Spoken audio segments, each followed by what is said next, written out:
Bonjour et bienvenue sur la chaîne Citoyen Lucide. Nous sommes aujourd'hui vendredi le 9 décembre 2022. On commence notre revue de l'actualité tout de suite. Dans Radio-Canada, on apprend que le président du Pérou destitué est placé en détention. Le gars est accusé de corruption. Alors ça, c'est pas la première fois que ça arrive en Amérique latine. Donc l'Amérique latine, qui a une culture très différente de la nôtre. Alors il y a énormément de corruption, évidemment, en Amérique latine, mais à un moment donné, tu sais, les corrompus, quand ils font plus le bonheur, à un moment donné, on n'a pas de misère à lui mettre les menottes au poignet et à les sacrer dehors du pouvoir, OK? Alors, on avait appris d'ailleurs dans le New York Times, Pedro Castillo est un homme de l'extrême gauche. Donc, les Péruviens, pour moi, ils se sont rendus compte que l'extrême gauche faisait pas. Fait qu'ils n'étaient pas contents de leur ancien gouvernement plutôt centriste. À la place, ils ont mis quelqu'un de l'extrême gauche. Mais faut croire que l'extrême gauche en Amérique latine, ça passe pas aussi bien. Alors, je pense c'est quoi? C'est au Chili, là, il y a pas. Je pense que c'est l'été dernier, la dernière élection présidentielle. Donc, c'est une espèce de Chilien, là, un jeune, genre dans la vingtaine, ou je sais plus trop, là, qui est de l'extrême gauche encore. Éventuellement, les Chiliens vont être tannés, puis ils vont le mettre dehors parce que, nous, on aimerait ça que nos corrompus aussi, qui fassent pas long feu. Tu sais, regardez, vous avez actuellement Trudeau ici qui, théoriquement, est au pouvoir avec un gouvernement minoritaire. Mais il continue à faire ses affaires. Parce que vous avez la débarbouillette de Jack Metzing, là, qui liche le derrière, tout le temps. Tu sais, normalement, Trudeau, là, un gouvernement minoritaire dans notre système politique à nous, ça t'offre habituellement 1 an et demi. Là, Trudeau va être au pouvoir jusqu'en 2024 à cause de Jack Metzing. Parce que les deux partis, c'est la même affaire. C'est une coalition de corrompus ensemble, OK? Fait que c'est plate parce que, justement, il n'y a pas moyen de sortir les corrompus. Vous avez juste à voir au Kakistan, ici, là. Là, vous avez encore Fitzgibbon, le Forban pirate qui va avoir une 6e enquête là, de la commissaire de l'éthique, puis il trouve ça drôle. Il dit qu'il va y retourner chasser dans son espèce de place pour les riches parce qu'il s'en fout complètement. Là, il se fait dire, ouais, mais là, ça a dû coûter cher. Oh, j'ai tout payé mes affaires. Ouais, mais on veut les factures, esti. Tu vas-tu les donner, les factures? Il va pas les donner, les factures. Mais le gars, il est pas inquiété. Parce que des gouvernements comme les démocrates, même les républicains, le Kakistan, le Parti libéral de Montréal, le Parti communiste à Trudeau, c'est tout corrompu. C'est tout l'establishment, le deep state. Nous, on n'est pas capable de se débarrasser de nos criminels. Alors que vous avez les gens ici au Pérou qui... Bon, écoutez, le Pérou, ça fait pas partie du G7, G8 non plus. Hein? Les affaires vont pas super bien, mais je suis pas sûr que le peuple est nécessairement si malheureux que ça. En tout cas, à la limite, quand ils veulent se débarrasser de quelqu'un, ils n'ont pas trop de misère, eux. Nous, on n'est pas capable de faire ça. Alors, nous avons ici, OK, bon, encore, dans le Counter Signal. Donc, vous aviez entendu parler de ça au mois de mai dernier. L'organisation de l'antisanté de l'OMS, qui est financée par Bill Gates, puis qu'il y a des gros liens avec la Chine. Alors, j'ai ici un article plutôt en français qui va nous aider un petit peu. Donc, Journal de Montréal. Les négociations sur un accord mondial sur les pandémies débuteront en février 2023. Alors, la prochaine pandémie, c'est qui va décider? C'est l'OMS. Les pays n'auront rien à dire. C'est ça qui va arriver, là. Donc, les 194 États membres de l'Organisation mondiale de la santé. Donc, la plupart du temps, c'est des pays comme les États-Unis, l'Union européenne au complet, qui est gérée par le gouvernement mondialiste de l'Union européenne, le gouvernement de Trudeau qui bave sur la Chine. Donc, réunis à Genève depuis 3 jours, ont convenu d'élaborer le premier projet d'un accord juridiquement contraignant. Donc, c'est l'OMS qui décide. Les pays n'ont plus rien à dire. Conçu pour protéger le monde contre de futures pandémies. Comme en Chine. Donc, ils vont regarder ce qui s'est passé en Chine, que la politique zéro sniffles est pas mal finie, là, parce que, maintenant, au bout de 2 ans, le peuple est à bout, là. Même si c'est un peuple qui est déjà endoctriné et qui est habitué d'être docile et obéissant, tout a des limites. Mais là, l'OMS tripe sur la Chine aussi. Ils l'ont dit, on nommerait ça la Chine. Mais là, il était content justement quand la Chine a dit, ouais, là, la politique zéro sniffles, on va arrêter. Puis là, l'OMS était comme un peu contente, là. Mais l'OMS a des affaires à cacher. Ils ont participé avec Fauci aussi à la fabrication de la sniffles dans le laboratoire de Wuhan, hein? Parce qu'ils voulaient la pandémie, parce que ça leur prend ça. La prochaine pandémie, là, ça va être, on le sait, la fermeture des frontières, l'identité numérique, le passeport d'empoisonnement, toutes ces affaires-là. C'est exactement ce que les 114 États membres de l'OMS viennent de dire à l'OMS. Prochain coup, c'est vous qui décidez. Tedros qui est ami avec Big Pharma, Pfizer, Moderna. Là, on l'a échappé belle un peu cet été avec la monkeypox. Mais là, quand ils se sont rendus compte que la monkeypox, c'était toute la communauté flyée qui se la pognait, oh ben là, tout d'un coup, on n'en parle plus. D'ailleurs, les États-Unis viennent de dire que c'est plus un problème sanitaire. Alors qu'il y a encore des règlements aux États-Unis pour la sniffles, là. Mais là, la monkeypox, ça l'affecte la communauté protégée. Fait que voyez-vous, ici, là, on parle donc d'un accord juridiquement contraignant. OK? Puis là, ici, nous avons... Nanana, OK. Ben oui, tu sais. L'annonce intervient quelques jours du 3e anniversaire de l'apparition de la sniffles en Chine. Qui a été créée là aussi, d'ailleurs. Elle a fait des millions de morts. Non. Mourir de la sniffles, puis avec la sniffles, c'est pas la même affaire. A coûté des milliers de milliards de dollars. Vous avez juste à pas fermer l'économie. Et mise à nu les inégalités d'accès aux soins et aux médicaments. Ben là, premièrement, il y avait des médicaments qui existaient, mais vous n'avez pas voulu les prendre. Parce qu'ils ne coûtaient pas assez cher. Vous avez préféré plutôt nous empoisonner. Elle continue de sévir. Non. Le bureau de l'organe intergouvernemental de négociation. Ben là, tu négocies pas avec des mondialistes. Vous l'avez vu? Là, le projet de loi contraignant.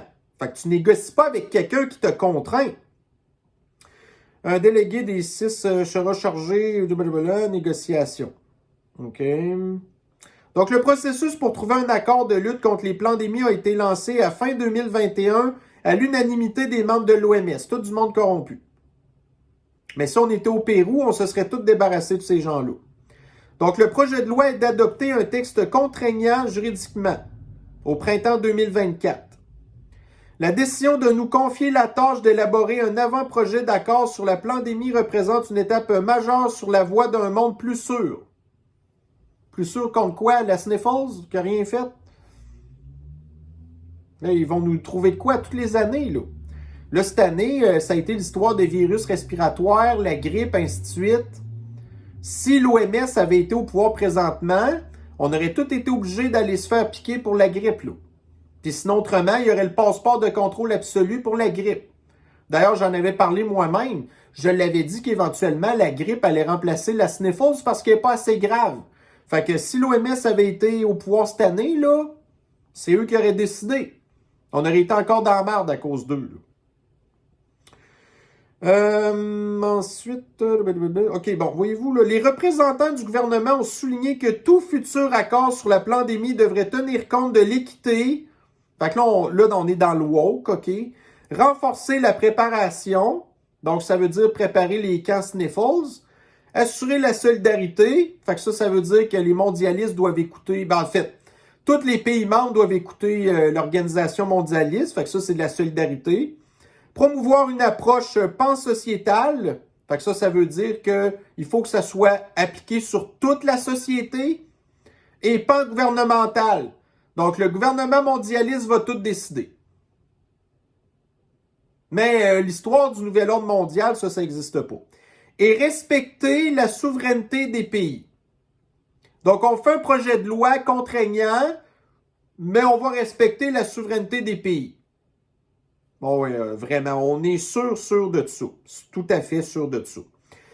Ensuite, ici, bon, ça, c'est hier quelqu'un qui m'avait posté un commentaire sur ma dernière revue de l'actualité sur YouTube, OK? Il m'a dit, il va y avoir des confinements climatiques au Royaume-Uni. Bon. OK. Fait que là, il n'avait pas mis le lien. OK? Quand on dit des affaires de même, mettez un lien. OK? Puis autant que possible, mettez un lien d'une source là qu'on ne peut pas se faire censurer. Voyez-vous, moi, je suis un complotiste, façon de parler. Ça fait 2 ans que j'ai ma page Facebook. Je me suis jamais fait censurer mes affaires. Pourquoi? Parce que je mets des affaires des médias. Fait que là, j'ai été chercher un petit peu en rapport avec ce qu'il parlait, puis j'ai réussi à trouver un article du Associated Press. Donc ça, c'est un média de l'extrême gauche, là. Et mondialiste en plus. Donc effectivement, dans le Oxfordshire, fait que ça, c'est une espèce de comté d'Oxford au Royaume-Uni. Là, ils vont faire... Bon, écoutez, eux, ils disent, parce que là, ils font du fact-checking là, dans ce média-là, ils disent non. Les gens vont pas être empêchés de sortir de chez eux. Ils vont pas être empêchés d'utiliser leur voiture. Par contre, quand que vous utilisez plutôt des médias, faites des complotistes entre guillemets, OK? Donc là, on arrive ici. Fait que là, il faut mettre un petit peu de mets là-dedans. Mais ce qu'on apprend, entre autres, là-dedans, donc eux, ils appellent ça, en fait, des confinements pour le climat, OK? Qui va commencer en 2024. Donc, ce que ça dit, en fait, là-dedans, c'est que, dans un rayon de 15 minutes de chez vous, genre, vous avez comme pas le droit d'utiliser votre voiture. OK? Il va falloir vous déplacer à pied, en vélo, en transport en commun, sans blague. OK? On le sait, c'est tout ça qui veulent s'en venir. Mais là, l'affaire, c'est que si vous possédez une voiture, donc, aussitôt que vous allez sortir de votre espèce de bulle, vous n'allez pas pouvoir utiliser votre véhicule plus que 100 jours par année à l'extérieur de votre bulle. Parce que chaque fois que vous allez passer quelque part, il va y avoir des caméras qui vont zapper votre plaque de char. Donc ça veut dire qu'ils vont tout le temps savoir où est-ce que vous êtes. Puis après ça, vous allez avoir à demander un permis au conseil de la ville pour utiliser votre voiture. Puis là, vous allez payer des taxes pour ça. Puis vous n'allez pas pouvoir utiliser votre véhicule quand vous voulez. Puis si je ne me trompe pas, peu importe que vous ayez un char à batterie ou un char à gaz, ben un char, c'est un char pour eux, là. Fait que vous avez voulu sauver la planète avec votre char à batterie, vous êtes pogné dans la même histoire. Mais voyez-vous, moi, de ce que je sais, c'est que ça fait longtemps, apparemment, que la ville d'Oxford, au Royaume-Uni, c'est des crackpots. OK? C'est une ville qui, ça fait longtemps qu'ils sont en guerre contre la voiture. Puis là, ben, c'est juste une continuité logique, là. Puis ce qu'on apprend aussi dans un des 2 articles, je ne sais plus lequel des 2, la ville de New York est en train d'analyser ça, puis elle trouve ça très intéressant. Donc New York, c'est quoi? C'est l'extrême gauche, c'est une grande ville. Qui va suivre après? Possiblement la Californie. Et qui calque tout ce que la Californie fait? Ben, vous allez avoir Montréal. Donc Montréal, qui est une île, c'est très possible qu'ils vont en venir avec ça. Vous savez, il n'y a pas longtemps, on a encore parlé de l'histoire de taxes kilométriques. Ben, ça s'apparente un petit peu à ça. Donc, tout est sur la table pour vous enlever vos voitures. OK? Donc, ici, vous avez la ville d'Oxford qui, d'une certaine manière, va faire des confinements climatiques. Mais encore une fois, on le savait qu'après la pandémie, toutes les mesures qu'ils avaient essayées pour la pandémie, qu'ils veulent les appliquer aussi pour sauver la planète. Ici, bon, hier, je vous ai parlé que dans le Time Magazine, c'est qui la personnalité de l'année? C'est le Poudré. Parce que Time Magazine, c'est des communistes. Ils aiment les communistes. Ils aiment les dictateurs et les corrompus. Alors, on voit que dans le passé, en 1938, qui a été la personnalité de l'année? Ben, le monsieur à la moustache bizarre là, du régime qui commence par un N puis qui commence par un Z. OK? Et Joseph Staline, qui, regardez, il y a quoi? Plus que 50 millions de Russes soviétiques qui sont morts à cause de son communisme. Puis, soit dit en passant, monsieur la moustache, c'est pas mal plus un communiste aussi, hein? Parce que le communisme et le fascisme, là, il n'y a pas beaucoup de différence entre les deux. Mais là, voyez-vous, cette année, là, ils ont été contents, ils ont trouvé leur Zelensky. Aïe, aïe, aïe. Bon, ici, Radio-Canada. François Legault reconnaît qu'il est difficile de vivre avec 18 $ de l'heure. Fait que si vous travaillez à 18 de l'heure, que vous faites 40 heures par semaine, puis que vous travaillez 52 jours par année, ben en tout cas 52 semaines par année, ben vous gagnez à peu près 38 000 par année. Donc, Legault dit que c'est difficile de vivre avec 38 000 par année. Je vous dirai pas combien que je gagne par année, là, mais c'est pas mal moins que ça. Puis on réussit à se débrouiller. Fait qu'imaginez-vous si les gens réussissent pas à arriver avec 38 000 par année, ça va mal. Fait que lui, tu sais, Legault dit que il veut plus de jobs à 25 piastres de l'heure. Il faudrait que tous les Québécois gagnent 25 piastres de l'heure. Peu importe ce que vous faites, là, minimum, il faudrait gagner 25 piastres de l'heure. Mais là, après ça, on nous parle de l'inflation. Donc, quand les affaires, les salaires augmentent, l'inflation augmente. Fait que, mais ça, Legault n'a pas compris encore. C'est normal, c'est un néandertalien. Tu sais, les hommes dans Néandertal, ils savaient faire du feu, mais ils ne savaient pas compter. Mais, tu sais, je veux dire, on ne peut pas y en vouloir. C'est un attardé mental. Les Néandertaliens, c'est pas pour rien que c'est pas eux qui sont à notre place, là. Mais, en tout cas, Legault, il est au pouvoir. Il ne sait pas compter. Le gars, c'est un comptable. En tout cas. Fait que, c'est ça. Ici. Donc, Radio-Canada encore. Des travailleurs mexicains du Club Med demandent l'intervention de leur consulat. Donc, un Club Med à Charlevoix. Un Club Med qui coûte la peau des fesses. OK? Honnêtement, puis ça, le gouvernement avait financé beaucoup cette affaire-là, là. Puis je ne sais pas vraiment qui va là, honnêtement. Mais là, on apprend là-dedans qu'il y a beaucoup de travailleurs saisonniers qui viennent du Mexique, entre autres, qui sont sous-payés par rapport aux autres employés équivalents à eux, en tout cas, whatever. Mais là, en tout cas, je ne sais pas si vous le saviez, mais le Club Med, ça appartient à des intérêts chinois. Oh mon Dieu Seigneur, ça appartient à des intérêts chinois. Ben oui. Alors, vous avez simplement, en fait, à aller voir sur Wikipédia et vous apprenez là-dedans que ça appartient à des intérêts chinois. Et pour le fun, j'ai été voir sur le site de Club Med, de celui en fait de Charlevoix, OK? Et pour une semaine, donc mettons là, pendant le mois de décembre, une semaine pour une famille de 4, puis pas de flofla, là. Vous êtes un touriste québécois, vous allez à Charlevoix, on parle là, le forfait coûte à partir de 4 500 $ par semaine. Donc Club Med s'en met plein les poches. Ils ont des travailleurs qui viennent de l'étranger, qui sous-payent, en fait, qu'ils exploitent, qui est un petit peu de l'esclavagisme, là, en fait. Puis ça, c'est chez nous, là. Mais le gouvernement avait accepté le projet. Il savait que Club Med, ça appartenait à des Chinois. Mais c'est pas grave, c'est de la corruption, on va les prendre.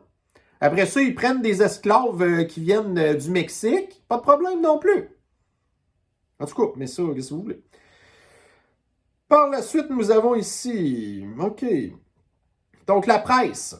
Le chaos guette les aéroports, alerte les contrôleurs aériens. Donc, depuis 2 ans, les compagnies aériennes ils ont de la misère. Là, ça a l'air qu'il y a une pénurie de main-d'œuvre encore. Là. Mais du coup, une pénurie de main-d'œuvre causée par quoi? Peut-être qu'à force de fermer les compagnies aériennes ou d'obliger de se faire empoisonner, le monde, ils ont peut-être sacré le camp, peut-être, là. Ça ne leur tente plus de travailler là-dedans. Il y a trop d'incertitudes. Genre, Fait que là, il y a encore des problèmes qui s'en viennent pour les compagnies aériennes. Mais là, l'histoire, c'est que dans un monde normal, OK, idéal, mettons, si, admettons, les affaires allaient bien. Pas de pénurie, pas de fascisme sanitaire, tout va bien. Mais là, voyez-vous, on s'attend à avoir un certain service habituellement des compagnies aériennes. Mais là, on a une situation qui est assez exceptionnellement pas mal désagréable, mettons, OK? Mais là, voyez-vous, ça, c'était le 4 novembre 2022. Depuis 2018, une compagnie aérienne au Canada doit prévoir une indemnité pouvant atteindre 1 000 $ en cas de retard ou d'annulation dans des situations attribuables aux transporteurs, mais qui ne relèvent pas, en tout cas, bref. Fait que peu importe pour quelle raison que votre vol est en retard ou qui est annulé, les compagnies aériennes sont supposées vous dédommager. Mais là, l'affaire, c'est que la situation qui va pas bien des compagnies aériennes, c'est pas mal à cause, entre autres, des Trudeau de ce monde, là, et du gouvernement mondialiste de l'Union européenne. Mais on va tout faire pour les mettre à plat, les compagnies aériennes, parce qu'ils veulent enlever ça. Ils veulent exterminer les compagnies aériennes. Bon, alors ici, là, offensive éclair de 2 milliards de dollars pour robotiser nos entreprises. Donc, encore le gouvernement qui va envoyer des pots de vin aux entreprises pour robotiser leurs industries. Donc, les gens qui travaillaient dans ces usines-là vont se faire mettre dehors, vont être remplacés par des robots. Donc, les usines vont fonctionner toutes seules. Il n'y aura plus personne qui va payer d'impôts là-dedans. Le gouvernement va avoir financé ça. Là, après ça, les gens vont se retrouver pas de job. Puis là, d'un autre côté, vous avez le Néandertal qui dit qu'il faudrait que les Québécois gagnent tous 25$ par année, 25$ de l'heure. Puis, mais là, on est en train de se faire voler nos jobs par nos robots. Puis ça, le gouvernement le finance. Après ça, on s'inquiète pourquoi que le monde... Donc, voyez-vous, là, ça, c'est des affaires qui s'étaient jasées. Quand que les humains vont être remplacés par les robots, qui va payer de l'impôt? Ben, il y avait déjà eu des rumeurs qu'éventuellement, les robots vont être taxés en fonction de leur performance. Donc là, rendu là, on n'a plus besoin des humains pantoute, là. Donc, on n'a plus besoin des humains pour travailler dans les usines, puis on n'a plus besoin des humains pour payer des impôts. Alors, on va servir à quoi? On va être encore là, rendu là? Donc, dans RFI, Sniffles en Chine. Après la levée des restrictions, la flambée des infections. Donc là, voyez-vous, les médias de l'extrême gauche capotent. Parce que là, ils aimaient ça, voir la police, la politique zéro sniffles en Chine. Ils aimaient ça, voir des policiers frapper la foule pas contente. Ils aimaient ça, savoir que des gens qui sont morts de faim dans leur appartement. Là, ils disent, oh, la flambée des infections. Qu'est-ce qu'on en a à foutre, là? La Chine, ils ont les mêmes variants que nous, qui tuent plus personne. Puis en plus, de toute manière, ça fait 2 ans qu'ils traînent, là. Fait que oui, effectivement, il va y avoir une flambée des infections. Ils vont faire comme nous, il va y avoir un gros pic. Ça va redescendre aussi vite, puis après ça, ça va être terminé. Il va y avoir l'immunité collective, puis on n'entendra plus parler. Mais les médias de l'extrême gauche s'ennuient du fascisme sanitaire. Ici, TVA Nouvelles. Stockage de carbone, essentiel, mais insuffisant pour réduire les émissions de gaz à effet de serre.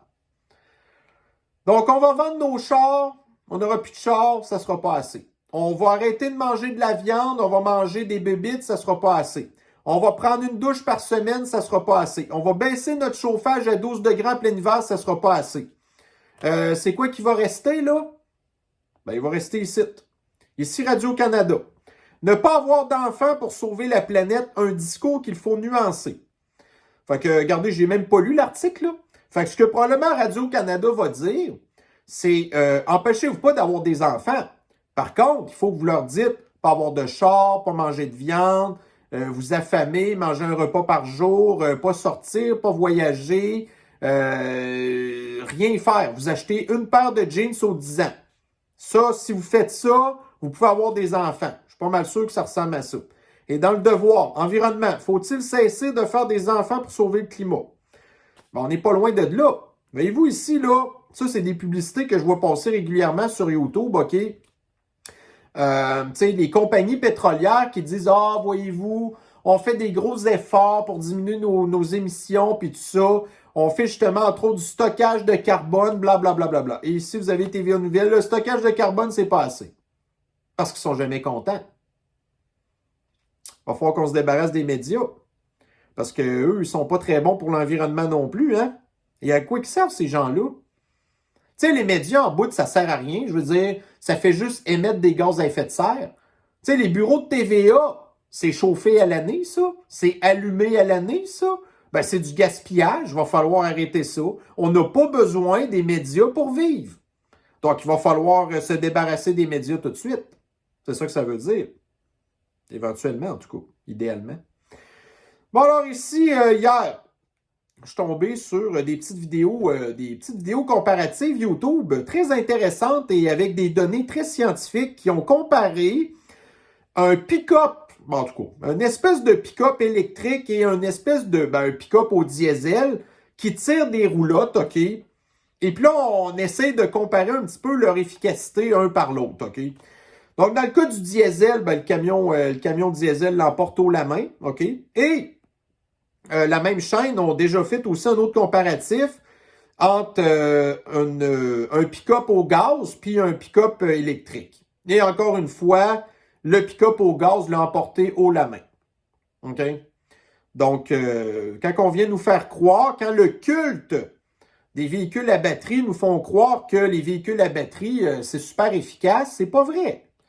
Tu sais, si vous vous promenez à Montréal, sur la banlieue de Montréal, c'est bien correct. Mais moindrement que vous avez à faire de la longue route, ou vous avez à tirer des affaires pesantes, ça ne vaut pas une claque. Bon, alors ici, ça c'est pas chic, là. Donc, hier, on a appris que un des médias de la droite, Projet Veritas, a réussi à mettre la main sur... Ben, en tout cas, ils ont espionné un gars à son insu qui travaille avec des enfants et qui, dans la vidéo, se vante, en fait, là, d'avoir, introduit les enfants à jouer avec des affaires en caoutchouc puis des trucs que vous rentrez dans le derrière. Puis il trouvait ça drôle, lui-là. Là. C'est une école privée que les parents payent 40 000 $ par session. Puis là, vous avez ce gars-là qui est un prédateur sexuel, un groomer, OK, qui se vantait de ça. Puis là, l'école l'a défendu. C'est complètement dégueulasse, OK? Puis après ça, moi, j'ai trouvé une autre histoire un matin. Une madame, au New Jersey, son enfant va à l'école. Puis là, à un moment donné, je sais pas trop, elle allait chercher son kit dans l'école. Puis là, elle a vu une espèce de poster qu'il y avait plein de drapeaux de la communauté flyée, puis des affaires de transgenres, puis de non-binaires, puis de patentes de sexualité, alors qu'on parle de des enfants de genre 5 ans. OK? Alors là, la madame s'est plainte sur Facebook. Il y a un lieutenant-colonel de l'armée américaine qui a vu son post, que j'imagine que son kid est à cette école-là. Le gars en question, s'est plaint à la police du New Jersey. Et la police, elle a enquêté la madame, puis elle lui a demandé d'enlever son post sur Facebook. Donc là, quand vous êtes rendu que l'État défend la maladie mentale de l'extrême gauche, ben, il va vraiment être temps qu'on se débarrasse là, toutes les organisations fédérales, entre autres, garder la police. Là, la police est rendue qu'à défendre des prédateurs sexuels. L'armée, donc on voit qu'elle est contaminée par des hauts gradés, qu'il n'y a pas de problème à avoir des enfants, parce que lui, il doit en être un probablement, j'imagine, là. Ça va pas mal. Tu sais, quand les institutions sont contre vous, ben là, il est plus temps que jamais de faire du defund de police, entre autres, puis du defund the army, puis ainsi de suite. Alors, donnez-nous nos guns, puis on va se débrouiller tout seul. Alors ici, dans le Daily Mail, le premier membre du Congrès qui fait partie là, de la génération Z, OK, les Gen Z, OK. Donc le gars, lui, il est supposé rentrer au Congrès, mais là, il travaille à Washington. Fait que là, ça lui prend un appartement à Washington.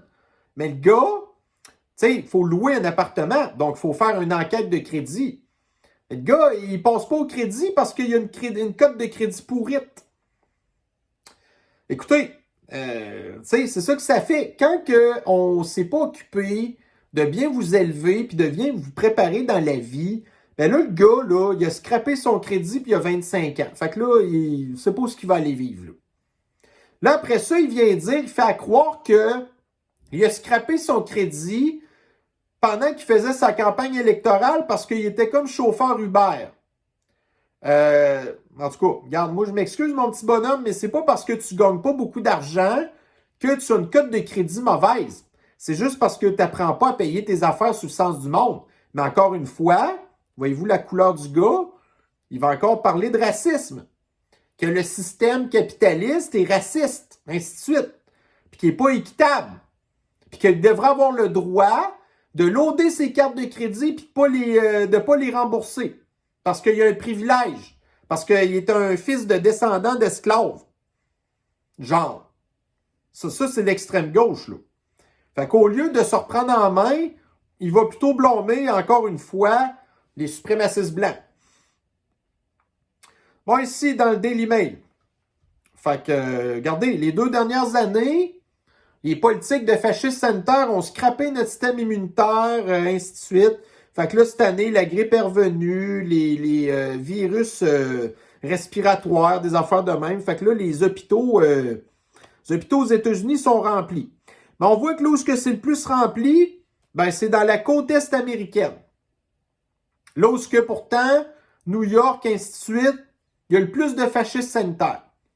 Même la Californie, l'État le plus sévère aussi, ben là, voyez-vous, là, leurs hôpitaux sont remplis à 83%. Donc, ça pour dire que le fascisme sanitaire, à part avoir rendu la population malade, ça n'a rien fait de bon, là. Pas en tout. Mais ça, c'est simplement pour parler de science. Ici, donc dans le monde, coupure tournante, économie d'énergie, habité près d'un moyen, nanana. Donc là, on nous parle des coupures de courant en France cet hiver. OK?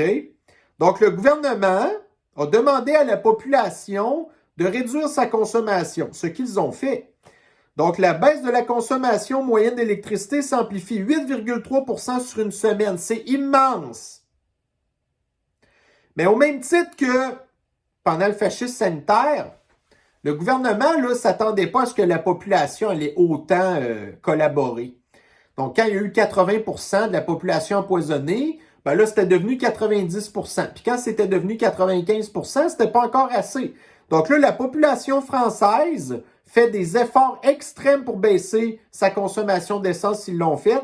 Mais c'est pas grave, le gouvernement veut faire ces coupures de courant pour justifier le fait que ouais, écoutez, on a des coupures de courant parce que dans le fond, ça nous prend des coupes-gorges pour oiseaux, puis ça nous prend des panneaux solaires fabriqués en Chine. Puis là, la population va comme dire tu prends un cave, là? On a baissé notre consommation, on a fait des efforts, puis là, tu nous obliges à faire ça quand même. Parce qu'on se fait mentir tout le temps, comme d'habitude. Parce que les gouvernements nous sous-estiment tout le temps. Donc, ici, Radio-Canada, BAP et acceptabilité sociale n'ont rien à voir avec la légalité du tramway. Fait que ce que ça veut dire, c'est qu'au début de la semaine, il y a un procès à la Ville de Québec d'un rassemblement de personnes qui veulent rien savoir du tramway, qui poursuivent la Ville ou le gouvernement. Mais là, le gouvernement dit, écoutez, même si le BAP n'est pas d'accord avec nos affaires, on s'en calisse. Même si l'acceptabilité sociale n'est pas là, on va le faire pareil, on s'en calisse. Parce que, ils vont pas le dire, mais en secret, ils regardent qu'est-ce qui se passe à Oxford, puis ils trouvent ça le fun en maudit. Fait que c'est pas grave, même si le peuple n'a pas voté pour ça, on va le faire pareil. Puis là, voyez-vous, tout d'un coup, l'acceptabilité sociale, c'est pas important.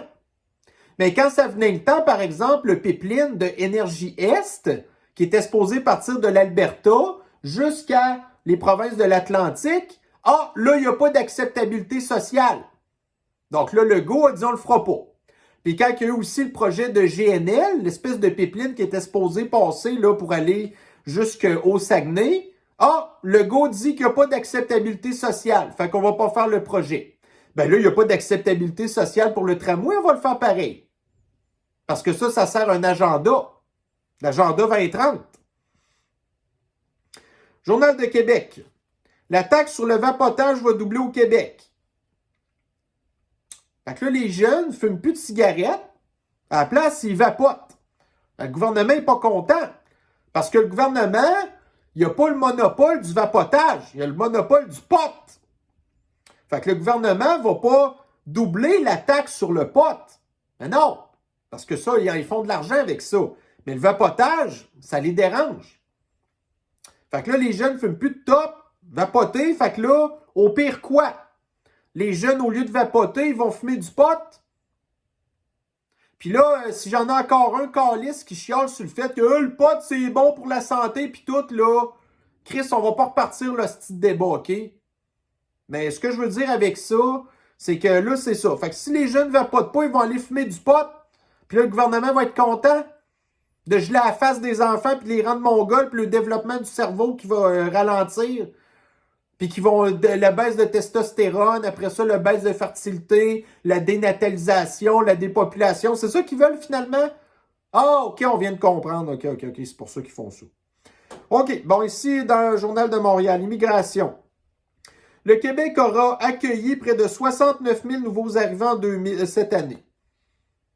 Donc, le gouvernement nous dit 50 000. Ils vont en accueillir 50 000. 50 000, c'est déjà trop. Là, cette année, on a eu 69 000. Ils disent que ils se rattrapent pour les 2 dernières années passées parce qu'on était en pandémie.